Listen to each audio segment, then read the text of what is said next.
Hey, everybody. Welcome to Game Mess Mornings with me, Jeff Grubb, your host from giantbomb.com. Thank you for tuning in. In this episode, we're going to be talking about Persona 6. Apparently, it's more than just green. It's going to be a good one because we have Jon Martin on the show. Jon, how are you doing? Jeff, I'm doing fantastic. Really good morning. Really energized to be on the show. Really excited for the Summer Games Fest season to start. So just a lot of craziness happening in the anticipation of that. But yeah, I feel like it is a pretty good morning. How about you? I'm doing pretty good. Yeah, I'm hanging in there. You got to witness my morning exercise there for a little bit as I was testing out the camera for DDR. Didn't get a chance to do it earlier, so I tried to get 10 minutes in before the show to just get a little bit of energy going. And I'll tell you what, the two songs I'm playing right now, I don't know if you can hear them. Dan Hibicki's theme from Street Fighter 3. Maybe it's Alpha. They're from Street Fighter Alpha. That's real fun. There's a lot of fun jumps in that one. And then what was the other? Oh yeah, just Streets of Rage 2. The theme for Streets of Rage 2. Yeah, that one continues to be very, very good. I'm doing good. Also excited for Summer Game Fest. I am like at a point now where the couch is mostly like locked in. There's a couple things I'm like I still want to do with that, but it's like, oh, if it just kind of went off as it's set up right now, that would be more than acceptable. It'd be like really a very fun time with a lot of cool people. And so it's like, all right, yeah, let's get that going, get on the other side of it, and then kind of get that stress of all that in the rearview mirror. But mostly now at this point, it's just excitement. And then there's going to be a bunch of fun games announced, I think. So, I was going over the not E3 calendar as put together by Marino, which people can, there's a post about it on the site, and then that will link you to like the spreadsheet that has all the details. There are a ton of showcases, and I'm going to do my best to kind of like keep up with most of them, but it really is kind of the three big ones that have been confirmed in the PlayStation State of Play on June 2nd, the SGF itself on Friday, which would be, is that June 5th? Yeah, June 5th. And then on June 7th, I want to say, is the Xbox showcase. And then maybe we'll get the Nintendo Direct, like I said, around June 9th, June 10th, June 11th, in that time frame, maybe. Hopefully, we'll see. Yeah, it's really weird because I feel like we're at the threshold where we're no longer in the quiet before the storm, but we're also not like fully in the depths of everything being announced and just news just falling through the cracks for weeks on weeks until people, catch up to the news and figure things out. But yeah, I'm very excited. One of the best times of year to play video games. I'm excited to talk about it and hear about it all. Yep, and it's already been like a really good year for game releases. So kind of setting up the second half of the year, it's like, oh yeah, this could continue to be like an all-timer in a lot of ways. And yes, Lexi, I did find at least one woman for the couch. We actually got several. It was funny. I'm like complaining, I wish I could get more. And people are like, hey, I'll send you a list of people that I know are going to be there. I'm like, I think I have about 90% of them already on the couch. I'm like, yeah, this is the issue, guys. I think that this is all that they're sending this year. And it really stinks. That's just the state of the industry right now. And I'm just feeling real kind of wrenched in my gut about that. Kind of wish we could just get more folk out there, because it's just better when there's more people out there to kind of hang out with and talk about the industry with. But hopefully things recover in the future, and hopefully it just goes well this year. All right, let's explain ourselves. Let's get into all this. We're Giant Bomb. We're independent games media. And what that means is we would really love it if you could go to giantbomb.com/join and become a premium member, because you could support independent games media and ensure we can keep doing things the way we like to do them, the way that you like them done. We are also going to get you ad-free versions of our shows if you become a premium member, as well as access to exclusive premium-only shows.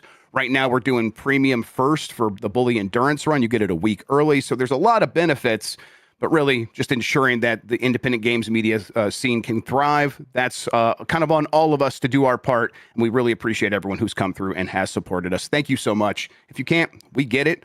Just be a part of the community. Tell people about us. Hang out with your friends and be like, hey, you know what's going on over at Giant Bomb? And then be a part of this community and keep it thriving. That goes a long way as well. As far as this show goes, most weekdays, I, Jeff Grubb, will help piece your gaming life back together. That includes breaking news and maybe even some of our own original reporting. For all these topics, I'll get the input of a bona fide expert who will make me look smart. If you are watching live on Twitch, welcome. You can always listen to the show later on podcast feeds by searching for Game Mess Mornings, or find the RSS feed on giantbomb.com. You can also catch the show later with chapters and timestamps on YouTube. Hello, YouTube. All right, we have a lot to get into, so let's start the morning mess with Persona 6 character designs and background art leaked. There is some images going around. Persona Central has this, and they write, allegedly originating from social media platform Douyin. I'm not sure if that's how you say that. It's China's TikTok. Via a member of an outsourced animation team, a user from Chinese message board Red Note claims to have received leaked images featuring Persona 6 character designs and background art. It's been said that people have been privately contacted to delete those images from their phones. The art features two characters, a blonde male character and a female character with black hair that kind of like fades into red tips or something. There's also background art of a railway station. There are 2 points of corroboration for this, for these leaks that sort of provide people with some confidence that these are likely real. First is a Reset Era user who had been previously vetted by moderators and has had Atlas leaks before, saying that, yeah, these are the characters, and the main character is the blonde boy, and then the girl is not the main character, is I guess what they explained. There was also Ecstasis, who is another leaker, who had previously said that there would be like a blonde male character as the main character, and then there would be this sort of counterpart that is this female character with the black and red hair. And it's like, okay, well, we're looking at that right now, so this is probably real. John, honestly, what this really is just a few more tidbits on Persona 6, kind of making it feel more real, although none of this, I think, screams to me that's like, well, that means this is definitely getting announced in a big way at Summer Game Fest, or like coming back in a big way at Summer Game Fest. They do still have Persona 4 Revival to talk about first, but they could do both at the same time. Maybe a small extra tease, a brief teaser of some sort for Persona 6 to go along with this. What are your feelings on it? Yeah, no, it's kind of a weird week. We got a lot of JRPG news, and yeah, I mean, comparing the protagonists right now, it's just like I kind of like the look of the Persona 6 cast more than I do the Dragon Quest 12 cast. Yeah. Yeah, the protagonist kind of looks like he's like he's like coming off of like the bad side of like a ketamine trip or something. Yes, he looks definitely. He's out there with Aaron Rodgers, like tripping in the woods. Yeah. Yeah, but yeah, no, I mean, like in terms of how this is lining up, I think it kind of makes sense. Like it kind of is bringing me back to like 2023, 2024, like in the lead up to Metaphor and Persona 3 Reload. They kind of were working in tandem and released in the same year. I don't think it's too far-fetched that Persona 6 does get revealed. It's been something that's been heavily speculated, heavily rumored for so long, and we're coming up on like 10 years of Persona 5, and like just me personally, I've been done with Persona 5 for a long time. Like I've loved all the games that have come out of it, but it's just like I'm kind of ready for a shift forward. And yeah, this is definitely looking fresh. I don't know if this is just because Bond came out recently and is like, I mean, we're gonna talk about that, but like it kind of looks a little spy-y or like secret agent-y in some capacity, which I think would be a cool angle on it. It's been pretty much high school for a while, but yeah, just in terms of all the evidence going on right now, it definitely seems like we are in for something soon. My biggest question is like, where does this actually show up? Yes. If this is gonna happen. I'm same here. Nothing messes me up in like the gaming timeline more, John. And I'm terrible at putting myself on a timeline, so lots of things mess me up. But nothing messes me up more than thinking about Persona 5, waiting to beat and going, oh my God, that was a PlayStation 3 game. That was a PlayStation 3 game. That is so bizarre to me, because in a lot of ways I think about it, I'm like, yeah, that Persona 5 game came out not too long ago. It was a late PlayStation 3 game, but it was a PlayStation 3 game. That's so weird. We are like talking about PlayStation 6 right now. Now, obviously, if this game comes out, they will do what they've always done, which is like support the older, much more common console, even if the new console is out. And so it's like, yeah, this will be a PS5 game and so on. But it has been a very long time since Persona 5. It just has been. And, they've kind of established that as their cadence, and they do a ton of stuff with each game's spinoffs. And then now they've got these remasters and remakes that they're doing, and that's kind of serving them pretty well. It does feel like it's time. They probably should just talk about Persona 6, even if Persona 4 Revival is like their main fling for the next 6 months. Sure, yeah. Yeah, just get us set up for this game and go from there, and maybe get on a faster cadence going forward. I don't know. I mean, I get that these games have taken Atlas a long time, and that doesn't seem like it's going to change, but you've had a long time. So let's talk about it. Hopefully, it does get like brought up in some major way at Summer Game Fest. Although every time I talk to my friends who are big fans of this series, John, they're always like, "We don't think so. we're prepared to wait for a lot longer." I'm like, "Oh, okay, jeez." Well, good luck with that. All right, let's shift gears to breaking news from 3 minutes ago. I'm going to read this one from GameDeveloper.com. It's a weird one. Balatro publisher Playstack is being sold to GameSpot and Fandom parent company. This is from Chris Kerr at GameDeveloper.com. Balatro and Abiotic Factor publisher Playstack will soon be under the majority ownership of Integrated Media Company, an investment group that also owns entertainment brands such as Fandom, Screen Junkies, Fanatical, and GameSpot. Playstack owner TrueFan announced the sale on May 21st, 2026. The company told investors it has agreed to sell its 84.5% stake in the UK publisher to Vantage Co. for around $151 million. Vantage Co. is an indirectly wholly owned subsidiary of Integrated Media Company. The deal values Playstack at around $169 million in total and is subject to shareholder approval. The TrueFan board is recommending shareholders vote in favor for the sale. We believe the disposal of Playstack represents a milestone for TrueFan and a clear demonstration of our disciplined approach to capital allocation. Oh my God, this fucking language. And value creation. We've thoroughly enjoyed working with the Playstack team over the last few years and look forward to them achieving future success, said TrueFan CEO James Van Den Berg. IMC is a superb platform for the next stage in Playstack's journey, and we wish the team at IMC well for the future. Earlier this year, Playstack revealed it has a hit ratio of more than 85%, meaning the vast majority of the titles it has published have generated a positive return on development costs.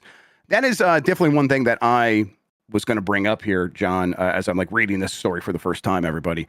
Playstack is one of those publishers that has a good eye for talent and a good eye for games that can perform, and they have had multiple hits, and obviously Balatro being the mega hit that they've had, but it's not the only one. And it's like, okay, yeah, you could kind of turn that into success. And I bet like the people over at IMC who own Fanatical, which is a Steam key reseller site, and it's all on the up and up. It's legitimate keys from developers. They have probably got a lot of data showing, man, these Playstack published games are good. We want that team on our side and sort of vertically integrate all these things. But yeah, I mean, God, this is a publisher that I would expect to have a lot more success in the future. And now this new private equity company is going to be in charge of it. I guess I don't know what this would change for Playstack, but I don't know. Weird story. Yeah, like especially of where it changed hands too. Like I honestly don't even see like the business benefit of having it there. Like I feel like again, like yeah, they do have a good eye for games. I mean, like speaking of rhythm games, like Unbeatable came out last year and it's pretty sweet. But yeah, it's weird. It's like it's going to a company that easily could have spun off into its own thing, Playstack.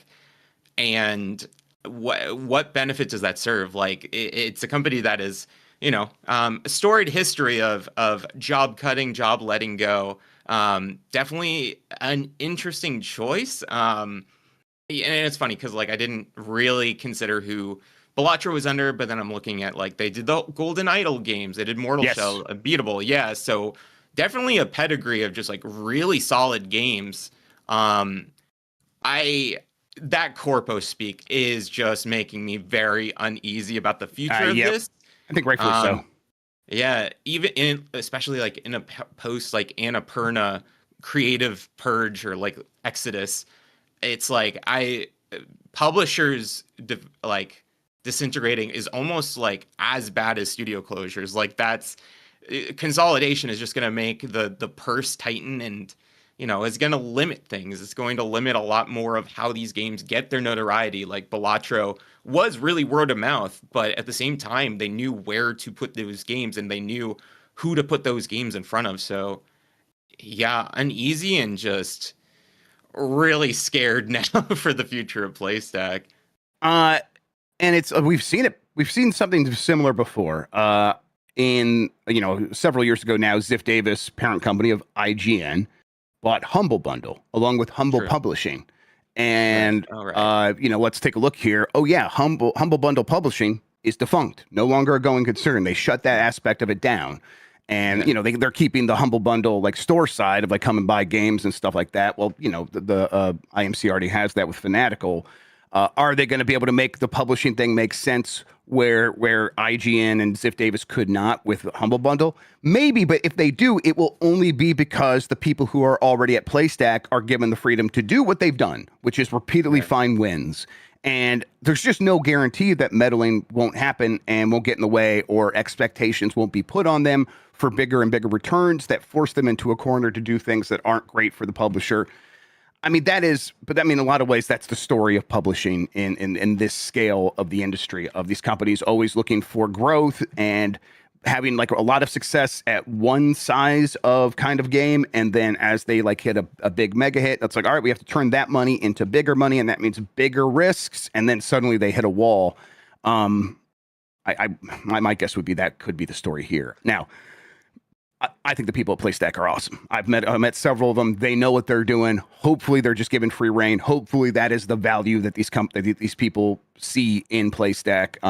And I guess we'll have to just wait and see how that actually goes down. But yes, weird is correct. Just kind of one of the stun locking headlines of like, wait, what? Yeah, good luck to them. All right. Xbox CEO claims Game Pass price cuts are working. This is from Andy Robinson at VGC. Xbox's new CEO, Ashish Sharma, has claimed that a recent price reduction to some Game Pass tiers has yielded positive results for the platform holder. In a note to staff published by The Verge, Ashish Sharma claimed that last month's price reduction for Game Pass Ultimate and PC Game Pass has resulted in net positive signups for the service. Growth slowed down and subscriber loss accelerated after the pricing and SKU changes last year, Sharma wrote. Since our price reduction, we have seen acquisitions grow and retention improve, which is a good first step. However, Sharma went on to claim that there were challenging times ahead for the Game Pass service overall. We will not solve this in one moment or one launch, she wrote. We will have to outwork the problem in front of us in our path to restore durable growth. In the same memo to staff, Sharma also touched on her recent decision to rename Xbox to Xbox. We are building a stronger Xbox. That means making hard choices about what we build, where we invest, and what kind of company we need to be going forward, she wrote. This is part of what you are starting to see in the shift from Xbox to Xbox. It reflects this. Cover your ears. You have to. It reflects a decision to be deliberate in how we show up for the players who care about this brand. Sharma has kicked off a charm offensive with core fans since succeeding Phil Spencer as Xbox CEO earlier this year. In addition to rebranding Xbox and cutting Game Pass prices, the exec had, I appreciate Andy Robinson, in addition to rebranding Xbox, and he writes it X and then lowercase box. Oh, that's a real one, Andy Robinson. Hell yeah. The exec has committed to acting on player feedback regarding the console experience and policies, which is stuff we've talked about this week. She definitely seems like that is the gear she's in. Of the first step is go in there and just like see if we can make anything happen by being really nice to the people who are super Xbox fans, whether that turns into anything substantial other than a name change or something. We're going to have to just see over time. But yeah, I mean, this makes sense. You reduce the price, you should see these things. I think she's probably right that this is a first step, if anything.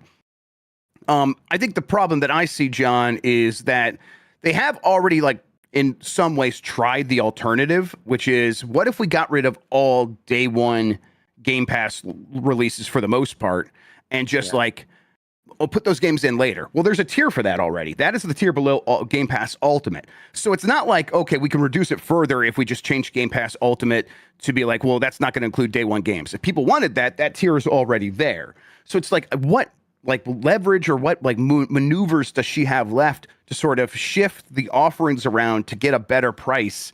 It just doesn't seem like there's a lot of cards left in the deck there. Game Pass kind of is what it is, and they've already positioned it as best they can across these multiple tiers to appeal to people who want to pay different amounts for different things. How are you viewing Game Pass right now? Do you see this? Do you see a long-term strategy here? It's weird because Game Pass itself is the result of a strategy that never really fully reached the zenith of what it was envisioned to be in the first place. We're coming down from a price hike and then a price reduction down to 2020 or $22 or $23 or something, up from $15, by the way. It's weird, right? Because it is going to be following the line that says like we'll have to outwork the problem in front of us. How, yeah, they can't realistically take away day one games and still keep that higher tier because it's going to be value loss. I think Call of Duty being that $7 price cut made it a lot more appealing to people, especially because we're coming off of that low of the previous Call of Duty. Maybe that'll change with this upcoming one, but in terms of the short term, maybe it's just we see what kind of games they're offering from different partners radically shift. I know the Final Fantasy games are like going through there, and granted they don't have the best audience on Xbox. It's not the most renowned JRPG machine, but you have games from Atlas, you do have games from Square Enix, you have Capcom games.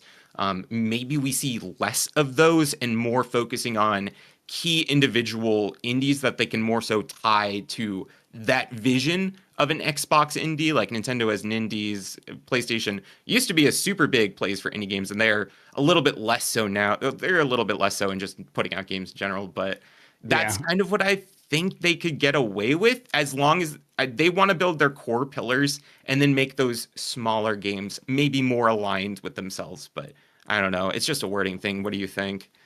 Yeah, I mean, I think that they are in a position where, the only things that move the needles are the very biggest games, and maybe the continual, hey, we always have a cool new game every month. It feels like going into Game Pass one way or the other, whether it's being added after months or added day one, like Keeper recently and stuff like that. It's like, right. I don't know if that's moving any needles, but maybe there's a little bit of retention there. I'm obviously the number one thing is going to be the price, and then big games, but it's like these are all the same strategic points that were being made by the previous leadership team for the most part, except for like obviously the price kept going up, and they didn't do any retreats there. But who's to say they wouldn't have after what happened with Call of Duty? This honestly feels like something that probably was in the cards for everyone that was already there. Things just don't feel that different. And so the question is like, okay, so are you going to launch this Project Helix next generation Xbox, and things are going to kind of look like they did with Xbox One? I mean, that's what it sounds like to me. It's like at like most, it'll look like an Xbox One where there are some exclusives, maybe a couple of third-party publisher. I mean, even that seems like it's off the table, honestly. So it's like, and then the thing's going to be more expensive than ever. And that just seems like a recipe for everyone, like for complacency of a lot of people going, I've gone this far without feeling the need to track down some of these Xbox games on day one. If they are still coming to PC, which I just don't think they're going to back off of, then I'll just get them there, which I've grown really accustomed to. Nothing feels like it's going to change enough to make any real difference. So we are a little bit in a cycle here of, we've seen this all before, and I bet it plays out pretty similarly, even if the diehard super fans feel like, oh, this is a breath of fresh air. When I step back and look at it, it looks very similar. So yeah, I just expect that we are going to get a year out from all this like honeymoon phase with Asha Sharma. And the decisions that we'll see from that team will be like, oh, okay, they're kind of going in the direction that I've always felt like Xbox was going, which is games coming out everywhere. That the flirtation with exclusives is that's in the rear view mirror. But we'll see if they try something in the meantime. Yeah, they have next week to like fully kind of like push that point. I mean, this is going to be a very important not E3 presentation to really set the tone of this new administration. Is that, I don't know if that's a term. Yeah. It's a dirty term to me now, so I don't like thinking about it. We know what you mean though. Absolutely. Yeah. All right, let's see here. All right, let's get to this next story after a quick break. We're going to go to some ad messages. If you want to skip out on these, you can. You just got to go to giantbomb.com/join, get the ad-free versions there. We will be right back.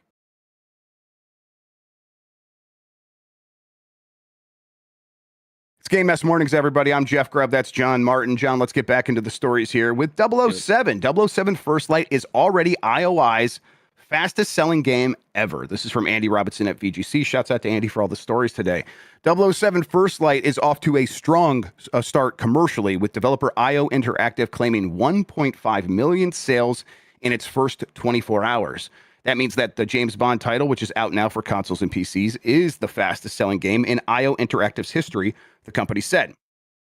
According to Alinea Analytics, shouts out to Reese, estimates, at least a third of those 1.5 million sales come on PC via Steam, and a third of players have also played IO's other action series, Hitman. China is the number 2 Steam market for First Light so far, with 18% of players. Second only to the US's 29%, according to Alinea. Let's see. The strong sales momentum follows positive critic reviews for the Bond title, with many outlets, including VGC, awarding it top marks. The milestone of 1.5 million units sold in 24 hours reflects overwhelming global enthusiasm for 007 First Light and represents a significant achievement for IO Interactive, the game's developer said. With an 88 OpenCritic rating and 87 Metacritic score, 007 First Light has been embraced by both critics and players alike, already establishing itself as one of 2026's most successful gaming releases. Again, that's from the studio. This game's doing better than I thought it would. God, I think part of it is like, I think we look at recent games that have a similar sort of proposition. Licensed game based on a big property that is often a movie, but the game is not based on any one movie. In a lot of ways, it's a wholly original story. We've gotten that. Indiana Jones, a lot of the recent big Star Wars games, Jedi Survivor, Outlaws, and there's several other examples. These games often like have a lot of baggage attached of like fandoms being sort of cranky and bringing that crankiness into the first impressions and getting super mad. And I remember like Outlaws came out and I was like, people are going to end up liking this game. And we are kind of there now that the game went into PlayStation Plus recently, John. People seem to like be positive now, but like that baggage was just unavoidable at launch because people have the feels that they have, and the games kind of can't shake that. 007 doesn't really seem to have that. And it's kind of being like, oh, it's just kind of, there's some excitement for this brand still. And it's just turned into an immediate success. I'm kind of impressed by this. So yeah, people seem to be picking up and playing this game. What do you think? Yeah, no, I think it's incredible. I haven't had the chance to get my hands on it yet. I really do want to. It seems like the perfect mix. I checked out the launch look the other day. Was a fun time. But yeah, like this is kind of just showing that like if you pair a studio with an IP that works extremely well, it's like a match made in heaven. Stuff like this will kind of come out of it. I think it's funny because like James Bond has legacy as both like a gaming character and like other media like books and movies. And it's been a while since like a James Bond movie, so I think that distance has actually really helped it. Yes. It also isn't like one of those IPs that's like all over the place all the time. Correct. Right. It's just like they have a lot of movies that are very fun to rewatch and go back to. But yeah, no, I mean, this is exactly what we kind of want to see in the scene, right? Like it bring a lot of people into buying these premium games to get them back gaming all the time. It's just great. I also just love the story of IO, how they came from buying their own independence to now being able to ship a game of this level that wasn't exactly out of their wheelhouse, but it was super, even as how good Hitman was, super surprising the ways they were able to pull off a lot of what they're doing here off. It's great. I love it. And cannot wait to play it. Yeah, I don't know. Yeah, I'm also surprised. In my experience, it's always like the studios that bring like their ideas into like try to shift it over to something else. It's like, oh yeah, you could see where like they got close or where they were held back by kind of doing things in their traditional way. And it's like here, it just seems like every time that you would imagine they would be tripped up, instead they came up with some elegant solution that is focused on fun. Yeah, just really loving 007 First Light. Two major questions about this, John. The first one. Yeah. Is this successful enough that there is like just the smallest possibility that this guy is going to be the movie James Bond? Like, is that because they're searching for their James Bond right now, and to me, it's like this is just on the cusp of being so successful that it almost makes a lot of sense. Like, why not? You can match up these two things, and one sort of feeds into the other. Now, obviously, I bet there's a million reasons why not. That these movie studios would tell me, but I don't know those. To me, it's like a match made in heaven, like we were saying. Is there a chance in hell, John? I wouldn't say that there's no chance. It's And it's not going to be exactly the same because Star Wars is so vast and wide. But like, I mean, the demand to see Cal Kestis and more stuff after like the Jedi Fallen Order games, like that's super big. As the main James Bond, I don't know. I think if they incorporated this game as a backdoor pilot into whatever it is, and then we get someone who maybe looks like that, or they reference the events of this game, because this is like the beginning of a new James Bond saga. I'm not sure. At the same time, yeah, I also don't know if they would want to keep. I mean, I assume due to the success, we're going to get a sequel. I don't know if they want a game Bond like working in tandem while they're trying to get a movie off Yeah. the ground after like 4 or 5 years. But I mean, everyone who has played the game loves the main character. Even like going back from the previews, people weren't sure like how they were going to feel about him, and that he seemed a little bland. But it seems like a lot of people are liking it from what I've seen. I personally wouldn't have a problem because I think it is always interesting. But Amazon is dumping a lot of money into all these different games and franchises, so I don't know. It feels like they might want to play it safe. But Yeah. you know, I think there's like, for me, there's like, yeah, play it safe means two different things here. Like one would be big name, right? That's what a lot of people in our chat are saying. They're spending a lot of money. They want a big name. And I agree that the movie studio side will want to put their stamp on things. But yeah, it's Amazon, very right, data-driven company. Like if you go to Amazon.com, and I think if there's any chance that you're someone that they think might buy a video game, they have this game up front and center. They're trying to sell you this game. They own Bond, right? I'm pretty sure that Amazon now owns MGM and yeah, Jones Bond, or at least it has the rights to the movies or whatever. They're going to be looking at the data, and they're going to see people excited about this and be like saying, "Hey, this works. This is a really good Bond, and we're really, really into it. It's fresh. It feels original. It feels like he's not trying to do an imitation of previous Bonds." He yeah, kind which of is can huge. stand on his own. They're going to see all that data. So to me, there's like the smallest chance. I think people are probably right. It is right to be cynical that the movie people are going to want to have their own say on this. But I don't know like how much a big name is, because like I think there's a chance they'll do someone who was like the fifth star in a Marvel movie, and what's the difference Sure. there at some point? I Yeah, don't know.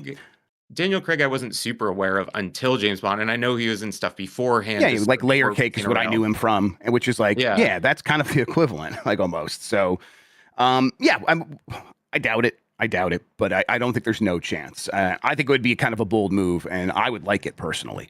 Okay, so the other question. yeah. This is enough to like to expect sequels, right? I would think so. Yeah. I mean, you see the rate at which they're kind of churning through all the possible avenues of like a Middle Earth styled games to middling results. You see this game, high reviews, really good sales right now. I don't know how much went into it, but I think with that enthusiasm and that working relationship, you would think it would just immediately lead to greenlighting a sequel. And I don't. I heard that there might be hints that the story isn't over or will continue in some kind of way. So yeah, I mean, like we don't have a lot of studios coming out and saying like we've already hit like a sales threshold within 24 hours, unless they are insanely proud of it, or at least want people to assume they're insanely proud of it. So I think the statement like goes a long way to say, hey, yeah, Bond's here to stay. Bond has been royalty in gaming before, and it will continue into the future. I agree with all that. And then I will add that, yeah, I've been told that they've already sort of have the structure in place, the rights in place to do two more All right, games. So cool. what does that mean? That does not mean like two games are definitely happening. It just means Right. that they have a deal in place where if everything lines up, they've already done a lot of the legwork to make sure that they have the rights in place so they can do two more games. Like to me, it's like, well, that means after this, we almost certainly get at least one more game. That does not, to me, in any way guarantee a second and third game. It could easily fall apart after the second. It could take a long time, and they lose interest, or they just don't see the return that they were expecting on the second game. But at this point, it does feel like, oh, they are going to get to work right away on a follow up, and we should see that in 4 to 5 years, and that would be fantastic. I'm ready for it. I want at least two of these. I want two of the James Bond or the Indiana Jones games. I really like that as well. Give me the Yeah. third Jedi, Fallen Order game and all that stuff. These kinds of games are hitting more frequently now than not, at least in my take. And yeah, I think this is kind of the best one yet. So give me more of this. They got the assets. Like, Yep. do it. Like, why not? Just like use that knowledge and just push it forward. Yep. Exactly. All right, let's keep going here. Nintendo is investigating reports of a game-breaking bug in Yoshi's new Switch 2 outing. Update is on the way. Just kind of a PSA for everybody. Liam Doolin at Nintendo Life writes that Yoshi returned in Yoshi and the Mysterious Book for the Switch 2 last week. And while it's in a playable enough state, there have been some reports from players about certain issues in the game. Nintendo has now acknowledged that via its official customer support account on social media today, noting how it's currently investigating multiple inquiries about a game-breaking bug which occurs under certain conditions and can halt progress. It kind of doesn't really say exactly how you might run into this. So they're starting the investigation of the Bird of Paradise before hearing the index explanation from Fukushigi and ending the investigation without making any major discoveries. Apparently, this can cause problems. How exactly you end up in that specific circumstance. Those are the details I have here. But they're going to fix this, so a lot of people might just be like, hey, I'll put this aside and get back to it once they update it and get it working in all those right orders. Meanwhile, next story, Call of Duty Modern Warfare 4 is official. We talked about this a little yesterday. We have a lot more details now, so let's kind of reiterate some things. It is current gen only and will be switched to day and date. Activision and Infinity Ward officially announced Call of Duty Modern Warfare 4 launching October 23rd, PS5, Xbox Series X and S, PC, and Switch 2. It is not coming to PS4 or Xbox One. This is the first time a Call of Duty is leaving that generation behind. The campaign is set around a fictional North Korean invasion of South Korea, so this is more of a ripped from the headlines one than we've had in a while, John. It's always a fun time for a Call of Duty game. They always do a great job with that. Captain Price returns, but the story also follows Private Park, a young Korean soldier. Missions include Korea, New York, Paris, and Mumbai. Modes include the campaign, multiplayer, and the new / returning DMZ extraction mode. So, the Infinity Ward is doing the extraction modes. It seems like that is their equivalent to the zombies mode that you would get from the Treyarch team. Multiplayer launches with 12 core 6v6 maps, blah, blah, a bunch of other details here. And then Infinity Ward is pitching Ballistic Authority as a weapon-first tech stack with no bloom and more consistent weapon behavior. So, they always have some gimmick. And I remember one year, it's like the most realistic sounding guns ever. Now they're promising more realistic physics for the guns, and I guess, okay. I've never heard anyone clamoring for that from a Call of Duty, but they always need their gimmick. And then Beanox is leading the PC port, while Digital Legends is handling the Switch 2 port. This is okay. Call of Duty Modern Warfare 4. The first thing that comes to my mind is, God, this series has dumb naming conventions. Call of Duty 4 Modern Warfare. Call of Duty Modern Warfare, Call of Duty Modern Warfare 4 are all games in the same series. It's beyond silly at a certain point. And then also the other side of this, John, is that Korean setting. It seems rife for them to step in some shit or to step on some rakes. But what do you make of all this? It's a series of big swings. Maybe some little league bats compared to others. The setting is going to be very interesting, and seeing how that's going to go. It's another Call of Duty game. When I was listening to, I forget what podcast I was listening to at the gym, and I heard someone talking about this, and I thought it was just another remake of Modern Warfare. Call of Duty 4 Modern Warfare. That's awful. That minefield is awful. It's like a minefield. Sure. I mean, it does seem like they're kind of trying to reset things, maybe make it a little bit more, realistic, I guess. And that's a good thing for some people. It's going to appeal to some people, and a lot of other people will just play it and get used to it because they're kind of just used to being in that Call of Duty field. I am interested in it not coming to previous gen. I think correct me if I'm wrong, my mindset is that PlayStation 4 and Xbox One don't have any form of frame generation, right? Is that the big difference between the Switch 2? If they do, it would be some FSR implementation that really doesn't actually work all that well on those consoles. But I would say no, they don't. Okay, sure. That kind of makes a lot more sense. Really interesting time to do that. And it's at a certain point, you do want to just push the series forward to push bigger consoles sell games at higher prices.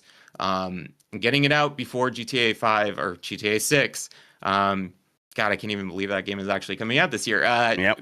That's good. But yeah, it does just feel like another Call of Duty launch. I haven't seen anything that really steps out as like interesting beyond seeing how they handle that story mode, which, uh, gonna be fun. Gonna be fun analysis videos to listen to people talk about it. But yeah. Yeah, absolutely. In terms of like the hardware, yeah, I mean, to me, this probably says they are relying a little bit more on maybe ray tracing, because that's the thing where it's like, okay, there is some built-in hardware for Xbox One and or for Xbox Series, excuse me, and PlayStation 5 to handle that. It's not great. It's not as good as even the Switch 2's implementation of ray tracing, but you just can't do it at all on PS4 and Xbox One. So let's just drop those, and then let's get the stuff up and running on Switch 2, and then I think we should expect the Switch 2 version to run at 60 frames per second. It's Call of Duty. That feels like table stakes for that series. So yeah, I'm expecting decent performance even on the Switch 2. And again, it's like this is a series that was until now on PS4, so they haven't like made some huge strides to like leave behind a lot of hardware, and they are still going to want to run on a variety of PCs. So yeah, I think it's probably going to be just fine. Yeah, and phones. Yeah. There is more to this story. Activision confirmed Call of Duty Warzone is shutting down on last-gen PlayStation and Xbox systems. Andy Robinson writes this one as well. Warzone is their Battle Royale mode. It's been going for a long time now, but they are going to be dropping the PlayStation 4 and Xbox One consoles later this year, and the version will soon be removed from digital stores.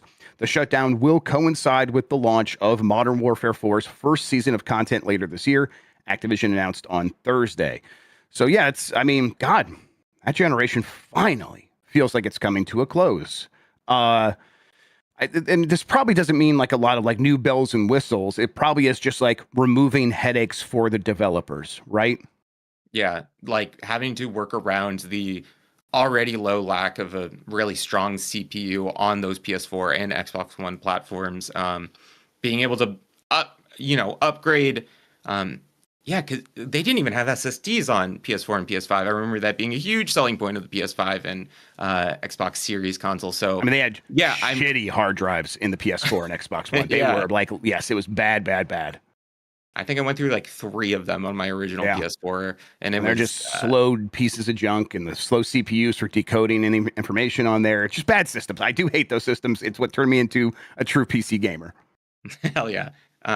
But yeah, it's cool that they're making it work going forward. Yeah, I mean, I'm not a huge person who plays a lot of Call of Duty. I like my shooters a little bit more fantastical than that. But we are going to get a new Warzone because that is just a pillar for a lot of people. Yeah. We'll see it sooner rather than later. I guess it's not tying in with this one, this current Call of Duty. I don't really remember who makes the different modes of different Call of Duties besides Treyarch and Zombies. Zombies has always been my biggest into it. So yeah. I think that like when this is all kind of said and done, it is like interesting that this is happening now, only because the price increases make this kind of hurt in a way that it maybe wouldn't have hurt like 2 years ago. Even I think 2 years ago, it would be nothing but a celebration from a lot of people being like, hell yeah, let's move on from those old consoles. Now, there were a lot of people still using those consoles, so it just didn't make sense business wise. It's interesting that now they feel it is worth it in this moment where people are priced out. But I continue to view every decision like this through the lens of Grand Theft Auto. I think every single one of these companies looks around and says, look, we do have a lot of people who are still on PS4 and Xbox One. The ones that are going to still be sticking to those consoles after Grand Theft Auto 6 come out are probably just not really people we should be concerned about. We don't think they're going to spend the kind of money that we need. We are more focused on the person who has been already playing on the new gen consoles because they probably are more willing to spend money or are going to jump in with Grand Theft Auto 6. So let's make sure that the Call of Duty that comes out right before Grand Theft Auto 6 is the one that sort of can make that cut off. And so, yeah, to me, that is probably the thinking here.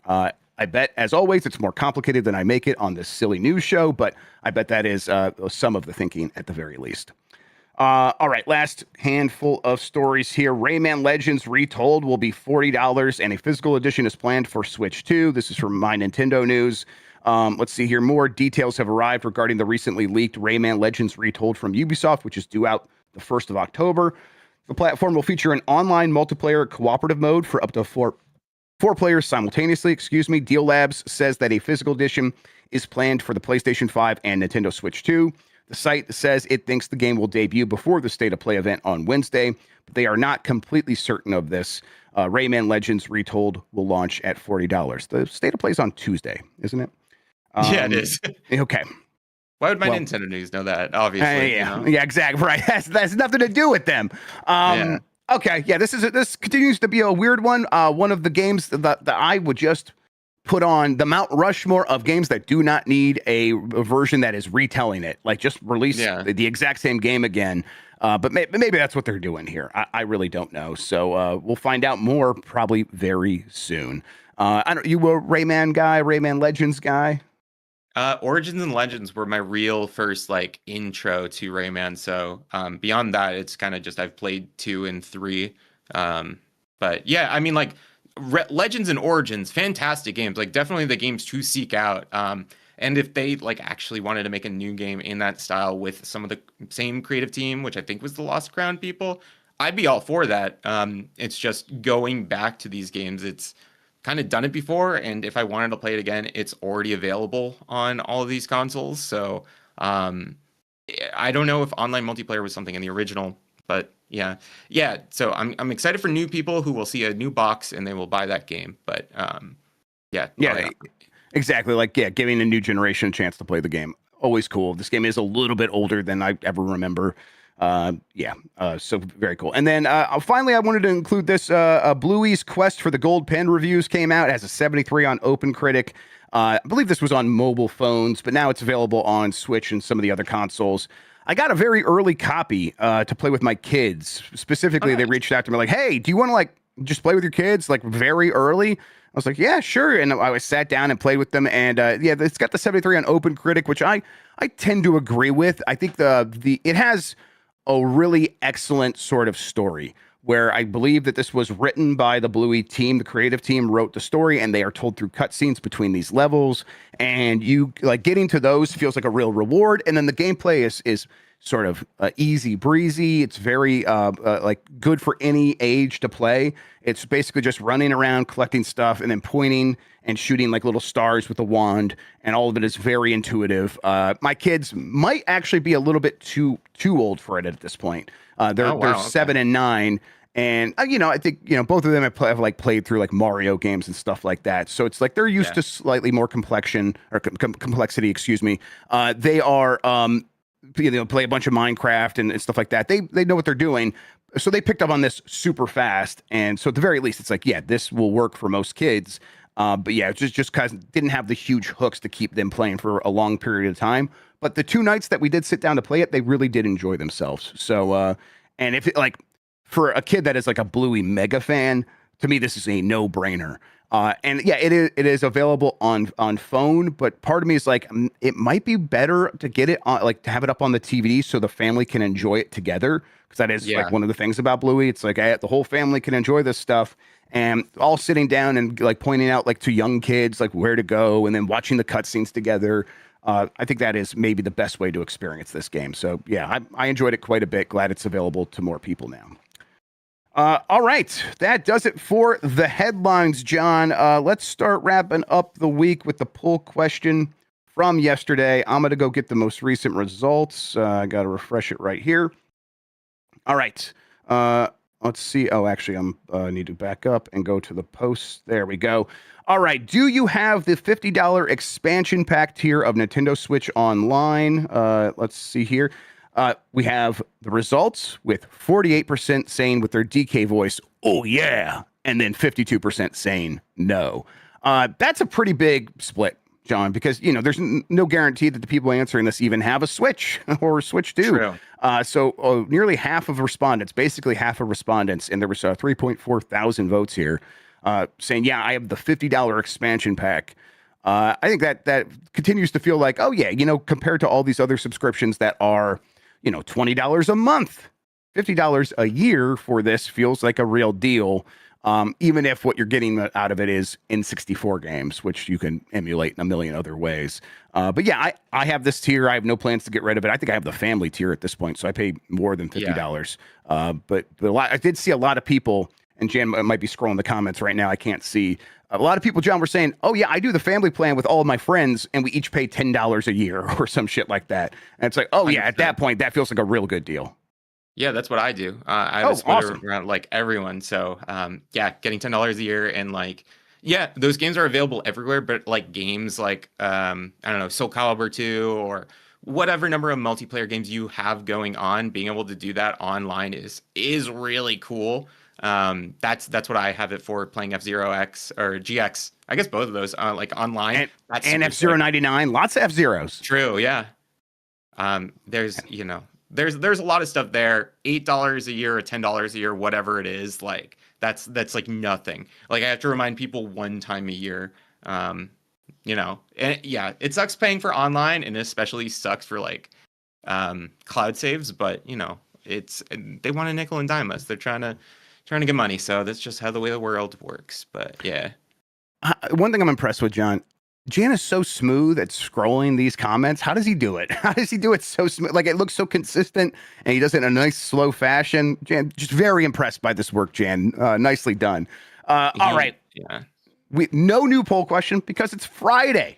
Oh, there you go. Yeah, fuck him up with the scrolling now, Jan. Yeah.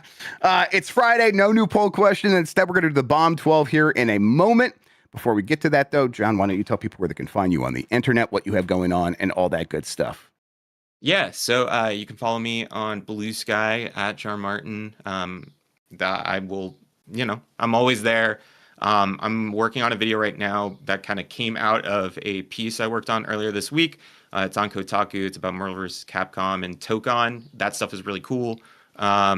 Beyond that, just like still editing a lot of videos and waiting for it to come out. But life always finds a way to disrupt stuff. But yeah, just hanging out.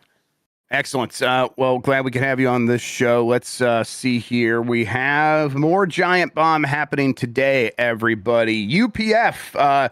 Couple things are going to be happening on there, but one thing for sure is Picto Nico. I'm going to be streaming that. And I asked for it yesterday. I want more. There is a thread on my Blue Sky where you could submit pictures that I'll put into the folder that we'll use for Picto Nico, where it takes images from your folder and turns them into WarioWare mini games. I've gotten a lot of great submissions, but give me more. Give me more fun Giant Bomb stuff, more dumb pictures of Mike Minotti. I want pictures of Brad Shoemaker and Alex Navarro, everybody. I've gotten some of a lot of the others. There's a couple of those guys, but I want more. Hit me on Blue Sky right now, so we'll do that on UPF. And you can send over your dumb photos as well, like memes and stuff like that. I might not include them all, but I'll at least consider them. But yeah, that'll be happening later today. We're recording some other stuff. It's been a great week of content here on Giant Bomb. Go catch it all at giantbomb.com. Of course, Bully, the endurance run's been going up all week. We've had some quick looks go up. There's just been some excellent work done by the whole team. Real proud of everybody, and you should be enjoying it. It's worth it. Great place to hang out, this giantbomb.com. Also, I'll be putting up a new Grubb Snacks Premium today. Shouts out to everybody for the really great questions. It's been really fun doing that. Kind of at this point every other week, depending on how busy we are. But yeah, keeping up at it. All right, let's see here. I think it's time. Time for the Bomb 12, everybody. These are the 12 games that really matter to people who are really playing video games. We ask everyone to just, hey, what game are you playing this week? I collate it, try to get the responses all in order. And we're going to start here with number 12 from Monolith Productions from 1998, Shogo Mobile Armor Division, which I think people have told me to play because I did add it to my Steam library a while back. I need to finally play this game. It looks awesome, so I get why it's on here. People should always be playing this game. Then number 11 is Tomodachi Life Living the Dream. Number 10 is Subnautica 2. Kind of dropped quite a bit. I think that's like people being like, oh, I played a bunch in early access and now I'm going to put it down for a while and come back to it, which I understand. Number 9 is Saros. Number 8 is Lego Batman Legacy of the Dark Knight. Number 7 is Zero Parades for Dead Spies. Number 6 is Yoshi and the Mysterious Book. Number 5 is Mina the Hollower. Number 4 is Pragmata. Number 3 is Marathon, which is down a little bit because Forza Horizon 6 is above that. And then number 1 is 007 First Light. I think we could expect some things to like pop up. Let's see here. Mina the Hollower just came out I was about to say today. that didn't even like the key didn't even go live until like midnight last night. Yes, So like this is how it usually goes, John. I've seen this like where it's like a game that launches on a Friday and it's a big game, usually gets up to about number 5 or number 6 on this chart, and then the next week it just crushes. I expect Mina the Hollower to be very high on here, probably outpacing 007 First Light by next week. But yeah, I am excited to see 007 getting just this much love. Again, I was expecting it to do all right. It seems like it's just clearing all the hurdles, critically, commercially, just the vibes. Everyone's into this game, so I'm really happy because I love IOI. I like the James Bond games, and I really like this game. All right, we're gonna do a new Bomb 12 next Friday. Nope. No, that's not right. Next Friday, we're going to be out. Right. We're going to be in Los Angeles. We'll do it. Holy crap. I will get a Bomb 12 set up, and then maybe we'll do like one on social or something. So maybe we will have a Bomb 12 for next Friday or something, everybody. But if not, it'll miss time. We'll figure it out as we're going. We're a small team. We have to roll with the punches a little bit. But yeah, we'll get that set up. You'll be able to see this Bomb 12 on giantbomb.com. Scroll down a little bit. It's all right there, nice and pretty. On the left-hand side, you're going to find a vote here button. Click that, submit your game. We'll get it all collated for the next Bomb 12 when we get around to it. In the meantime, though, John, thank you so much for hanging out with me today and talking about video games, man. I really appreciate it. It's always a pleasure, always the highlight. Thank you guys so much for having me. Absolutely. We'll make it happen again real soon. Thank you all for watching and listening. You are the best audience in gaming. See you next time. Till then, have a good one. Take care of yourself. Goodbye.